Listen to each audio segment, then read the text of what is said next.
Porsche car ప్రమాదం సృష్టించినంత సంచలనం ఈ మధ్యకాలంలో మరే కేసులోనూ జరగలేదు. ఇద్దరి ప్రాణం తీసిన మైనర్ నిందితుడికి జువెనల్ జస్టిస్ బోర్డు బెయిల్ మంజూరు చేస్తూ విధించిన షరతులే దీనికి కారణం. అంతేకాదు, వ్యవస్థలన్నీ నిందితుడికి అనుకూలంగా పనికొస్తే ఎలా ఉంటాయో, చట్టం సంపన్నుల చుట్టంలా ఎలా మారిందో ఈ కేసు ఆధారాలతో సహా నిరూపించింది. అదే సమయంలో మైనర్ల నేరాలు, వారికి తల్లిదండ్రుల నుంచి అందుతున్న సహాయ సహకారాలపైన దేశవ్యాప్తంగా చర్చ జరుగుతోంది.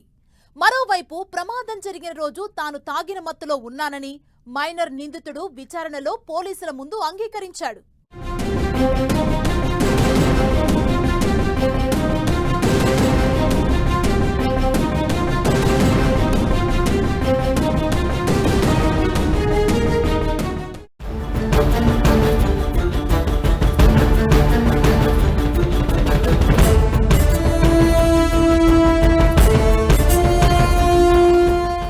పోర్ష్ కార్ కేసులో మైనర్ నిందితుడి తల్లిని కూడా అరెస్ట్ చేశారు. ఈ కేసులో వరుసగా అరెస్ట్ అవుతున్న వారంతా నిందితుడిని తప్పించేందుకు శక్తి వంచన లేకుండా ప్రయత్నించిన వారే. నిందితుడి తల్లి శివానీ అగర్వాల్ బ్లడ్ శాంపిల్ మార్చేందుకు తన బ్లడ్ శాంపిల్ ఇచ్చింది. బ్లడ్ శాంపిల్ మార్చేందుకు డబ్బులు వెదజల్లింది. బ్లడ్ శాంపిల్ మార్చిన విషయం బయటకు రాగానే అండర్ గ్రౌండ్ లోకి వెళ్లిపోయిన శివానీని ముంబై నుంచి పూణేకు రాగానే పోలీసులు అరెస్ట్ చేశారు. బ్లడ్ శాంపిల్ మార్చడమే కాదు, కొడుకు మద్యం తాగుతున్న వీడియో బయటకు వచ్చిన తర్వాత కూడా శివానీ కేసును పక్కదారి పట్టించే ప్రయత్నాలు చేసింది. మద్యం సేవిస్తున్న వ్యక్తి తన కొడుకు కాదని, తన కొడుకుకు రక్షణ కల్పించాలని కోరుతూ వీడియో విడుదల చేసి సోషల్ మీడియాలో వైరల్ చేసింది. చివరకు కొడుకును కేసు నుంచి తప్పించడానికి చేసిన ప్రయత్నాలు తల్లిని జైలు పాలు చేశాయి.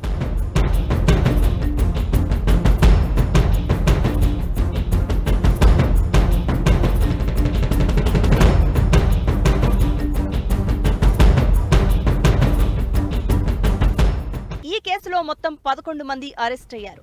నిందితుడి కుటుంబ సభ్యులైన తల్లి, తండ్రి, తాతతో పాటు బ్లడ్ శాంపిల్ మార్చిన వైద్యులు, సిబ్బంది, పబ్ యజమాని, మేనేజర్, ఇతర సిబ్బంది ఉన్నారు. మరోవైపు నిందితుడికి అత్యంత వివాదాస్పదమైన శిక్ష విధించిన జువెనల్ జస్టిస్ బోర్డుపై మహిళా, శిశు అభివృద్ధి శాఖ డిప్యూటీ కమిషనర్ నేతృత్వంలో 5 సభ్యుల కమిటీ విచారణ జరుపుతోంది. డాక్టర్లు, పోలీసులు నిందితుడికి సాయం చేసినట్టు తేలింది. ఈ కేసు దేశవ్యాప్తంగా ఇంత చర్చనీయాంశంగా మారడానికి కారణం జువెనల్ జస్టిస్ బోర్డు తీరే. మే 19న కళ్యాణినగర్ ప్రాంతంలో మైనర్ నిందితుడు మద్యం మత్తులో అతి వేగంతో కారు నడిపి ఇద్దరి మరణానికి కారణమయ్యాడు. కేసు జువెనల్ జస్టిస్ బోర్డు ఎదుటకు రాగానే 300 పదాలతో వ్యాసరచన చెయ్యాలని, 15 గంటలు ట్రాఫిక్ పోలీసులకు సాయం చేయాలని నిబంధనలు విధించి తక్షణమే బెయిల్ మంజూరు చేసింది.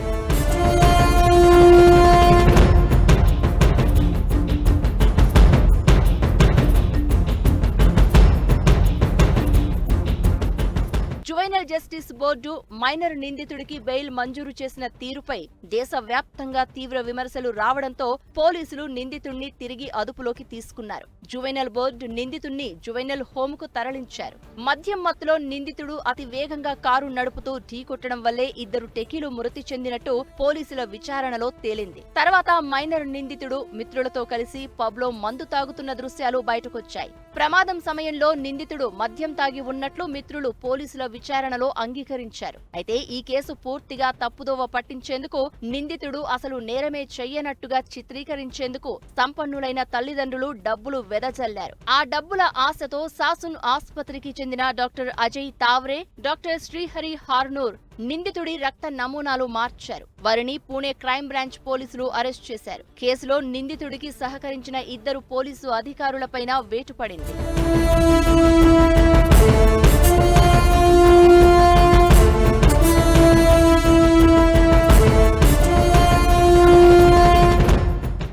పిల్లలు నేరస్తులుగా మారకుండా జాగ్రత్త పడాల్సిన తల్లిదండ్రులు అది చేయకపోగా తప్పు చేసిన వారిని చట్టం నుంచి తప్పించేందుకు సాయపడుతున్నారు. తప్పు చేసిన పిల్లలు చట్ట ప్రకారం శిక్ష అనుభవించకుండా, వారికి మారేందుకు అవకాశం ఇవ్వకుండా చేతులారా తప్పుదోవ పట్టిస్తున్నారు. సమాజంలో పరువు కోసమో, సంపన్నులమన్న అహంకారంతోనో తల్లిదండ్రులు చేస్తున్న ఈ పనులు అంతిమంగా పిల్లలకు నష్టమే కలిగిస్తున్నాయి.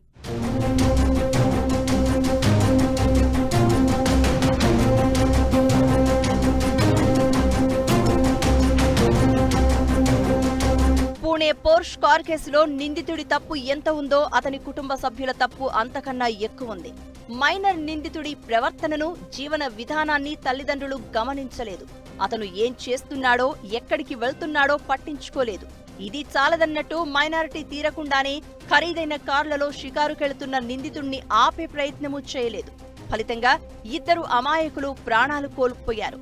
తప్పతాగి కారు నడిపిన కొడుకును ఆ తర్వాతైనా సరిదిద్దే ప్రయత్నం చేయలేదు తల్లిదండ్రులు. కొడుకు మీద ప్రేమో, సమాజంలో పరువు కోసమో, డబ్బుందన్న అహంకారమో తెలియదు కానీ కొడుకు తప్పును కప్పిపుచ్చేందుకు సర్వశక్తులు ఒడ్డారు. చివరకు ఆ ప్రయత్నాలు వికటించి అందరూ ఊచలు లెక్క పెడుతున్నారు.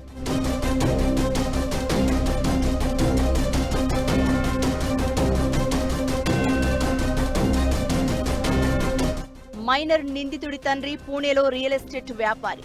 కోట్లకు పడగలెత్తాడు. దీంతో అతనికి కొడుకు ఎంత తప్పు చేశాడు అన్నది పెద్ద విషయంలా కనిపించలేదు.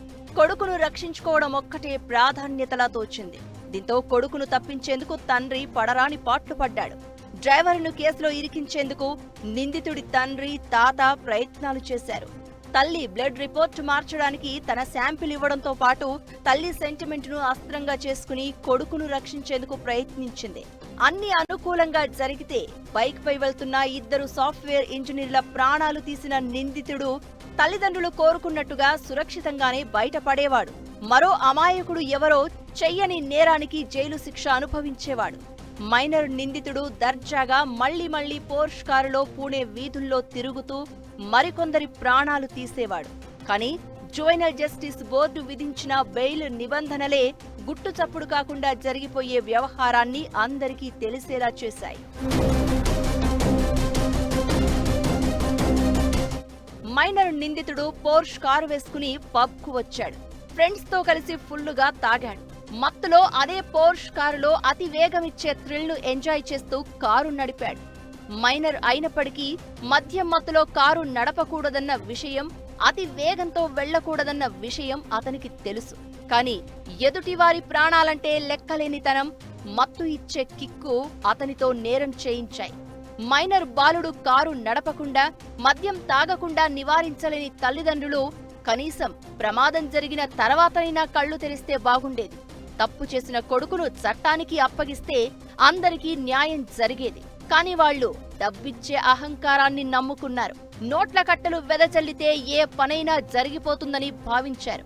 వాళ్లనుకున్నట్లే అంతా జరిగింది. డాక్టర్లు ఎవ్వరికీ అనుమానం రాకుండా బ్లడ్ శాంపిల్స్ మార్చేశారు. పోలీసులు నిందితుడు నేరమే చెయ్యలేదన్నట్లుగా చిత్రీకరించారు. అలాగే జువెనల్ జస్టిస్ బోర్డు కూడా 2 నిండు ప్రాణాలకు విలువే లేదన్నట్లుగా చిత్ర విచిత్ర నిబంధనలతో బెయిల్ మంజూరు చేసింది. అయితే ఈ బోర్డు అత్యుత్సాహమే నిందితుడి కొంప ముంచింది. ప్రమాదంపై వ్యాసం రాయాలని, 15 రోజుల పాటు ట్రాఫిక్ పోలీసులతో కలిసి పనిచేయాలని, మానసిక నిపుణుడి దగ్గర చికిత్స తీసుకోవాలని, భవిష్యత్తులో రోడ్డు ప్రమాదం బారిన పడ్డవారికి సాయం చేయాలని నిబంధనలతో జువెనల్ బోర్డు ఇచ్చిన బెయిల్ వ్యవస్థలన్నింటిలోని డొళ్లతనాన్ని కళ్లకు కట్టింది. తప్పతాగి కారు నడిపి ఇద్దరిని పొట్టన పెట్టుకున్నా డబ్బు ఉంటే ఏమీ కాదన్న భరోసా కల్పించింది. అయితే సాధారణ ప్రజలు, మీడియా ఈ తీర్పుపై విమర్శల వర్షం కురిపించడంతో తీర్పును సవరించింది. ఇప్పుడు మైనర్ నిందితుడు, అతని తల్లిదండ్రులు, పబ్ యజమాని, వైద్యులు సహా మొత్తం 11 మంది ఊచలు లెక్కబెట్టడానికి కారణం నిందితుడు చేసిన నేరమొక్కటే కాదు, నిందితుణ్ణి సరిదిద్దాల్సిన బాధ్యత ఉన్నవారంతా ఆ పని చెయ్యకుండా అతను మరిన్ని తప్పులు చేసేలా సృష్టించిన పరిస్థితులే.